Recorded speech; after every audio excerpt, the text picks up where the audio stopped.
So now I'd like to shift gears towards talking about a few of the things that most people get badly wrong in setting and assessing and executing goals. We've all heard that multitasking is bad.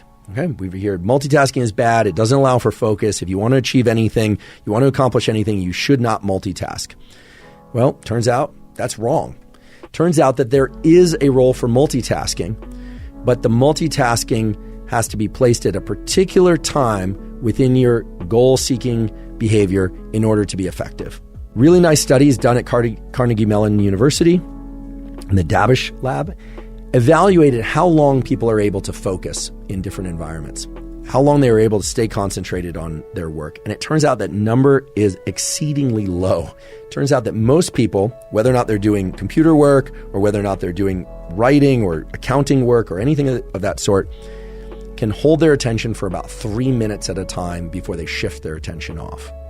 That's ridiculously low when you first hear it, but that probably reflects a basic state of brain function that harkens back to a time when we were hunter-gatherers. I doubt that we were maintaining focus solidly for hours and hours and hours unless we were under some particular threat or in some particular crisis. Rather, you could imagine that people collected seeds and nuts and berries for about 3 minutes and then probably stood up, looked around, and then kept going, okay? Or that they were hunting animals or in some sort of pursuit, fishing, etc., and focused. Then every 3 minutes or so, they might have looked up and, taken a look at the sky or looked around to make sure that other people were there or not there, etc. It all stands to reason that that would be the case. Again, the neural circuits haven't evolved much. Now, multitasking has been shown to have a very interesting physiological signature. When we multitask, when we jump back and forth between things, there is an increase in the level of the neurotransmitter, also sometimes called a neuromodulator, but basically same thing for sake of this discussion. There's an increase in the neurotransmitter epinephrine, which is adrenaline. Now, pointing to the fact that doing a bit of multitasking prior to jumping into some focused, goal-directed behavior, whether or not it's mental behavior or physical behavior, can actually be useful because it gets us into action. So we've all been told that multitasking is terrible, but if you, for instance, find yourself cleaning up your house and also checking your phone and doing a number of things right at the point where you should be sitting down to write or do some focused work, it probably reflects some adaptive mechanism where you use action and somewhat varied multitasking action in order to generate adrenaline in your system, because adrenaline just gets you into action. Now, that's great, but you don't want to multitask throughout any kind of goal-seeking or goal pursuit behavior, because what's also very clear, and we're going to talk about this in exquisite depth today, is that visual focus, and in particular contracting your visual window, bringing the aperture of what you see to a very fine point, can absolutely increase your clarity of goal seeking and the likelihood that you will pursue your goals. I've talked about a practice whereby you can literally look at a dot or a line placed on a wall or on your computer in front of you for 30 to 60 seconds, and then moving into some dedicated work where you need to focus. And indeed, just looking at a narrow piece of the visual world, a small piece of the visual world for some period of time and forcing yourself to hold that gaze on that location as best you can increase your level of cognitive attention and your ability to focus and stay focused. And this is not magic. It is the consequence of the fact that most of your cognition follows your visual perception. It's the focus on the extrapersonal space, not the peripersonal space. So when we focus on something, say a line on the wall for 30 to 60 seconds, or at our computer for 30 to 60 seconds, and just look at it and then move into any kind of action, whether or not it's work action or physical action, we are, at its very core, we are engaging in this pursuit of extrapersonal space. We are placing our focus outside our body, and therefore we are placing the brain into goal pursuit mode. You might say, well, how could that possibly be? Well, it turns out it has a very specific underlying physiological reason, and that has to do with changes in our so-called autonomic nervous system, the aspects of our nervous system that prepare us for readiness and action, or that prepare us for resting and relaxing. So what is special about focusing one's visual attention at a given location? Well, it turns out that we have two branches of our visual system. So visual information all comes in through our eyes, but then it can head down two different pathways. One pathway is engaged when our vision is brought to a common point, what we call a vergence eye movement. So if we're focusing very intensely on a given point, regardless of how far away from us that point is, our visual system engages a certain set of neurons, neural circuits, that are involved in resolving fine detail and that can evaluate small changes over small periods of time. Just think of it as a very detailed camera of the visual world, and it tends to be very restricted. The other pathway through the visual system is a so-called magnocellular pathway, and this is a pathway that's involved in taking in global information about lots of things that are happening around us. Movement of things to our right, movement of things to our left, things that are happening down on the ground and all around us.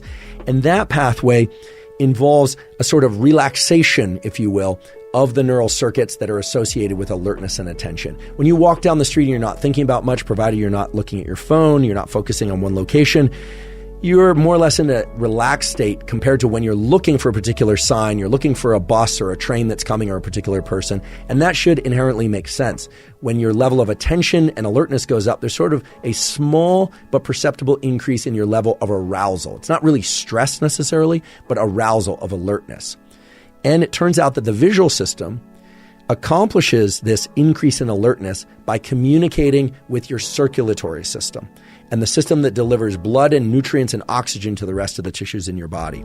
So let's talk for a second about what focusing our vision on a particular location does. This is something you can leverage in all aspects of all goal pursuits. What happens when we focus on a particular location? Believe it or not, there's an increase in a particular feature of our blood pressure. Now, your body has, of course, arteries, veins, and capillaries, and your heart pumps blood first to the arteries and then to the other components of your vascular system. Well, it turns out that there are neural circuits that link your visual system and focusing on a particular point with that top number, the systolic blood pressure. And when you focus your eyes on a particular location, that systolic blood pressure goes up. And there are some other systems that are coordinated with it in your brain and body that start releasing adrenaline, low amounts of adrenaline in most cases, and that adrenaline further readies your body for action.